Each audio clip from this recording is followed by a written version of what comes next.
தப்பு இல்ல. நாம அந்த ஹைபீரியனை பிடிச்சாகணும். அவெஞ்சர்ஸ்க்கு வாங்க. யாருமே என்ன நம்ப மாட்டேங்கிறாங்க.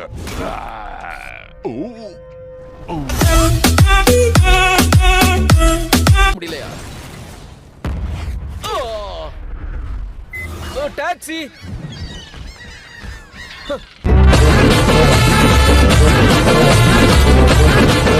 ஹைபீரியன், ஒண்ணு நீ பிடிவாதக்காரனா இருக்கணும், இல்லனா மூளை இல்லாதவனா இருக்கணும். உங்க இடம் உங்களுக்கு எந்த அளவுக்கு சாதகமா இருக்குன்னு பார்க்கலாம் கேப்டன்.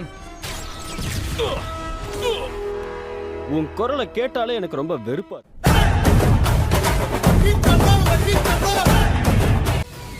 இந்த சின்ன எறும்புகள் உன்னை அங்கிள்னு சொல்ல வைக்க போகுதா? பஞ்ச் டயலாக் சொல்றதுனா அது இன்னும் நல்லா ஸ்ட்ராங்கா இருக்கணும். என்ன அந்த நேரத்துல பஞ்ச் டயலாக் பத்திலாம் யார் யோசிப்பா? ஆமா, எல்லாரும் என்ன மாதிரி இருப்பாங்களா என்ன? பஞ்ச் டயலாக் சொல்றதுக்குன்னு ஒரு தகுதி வேணும்.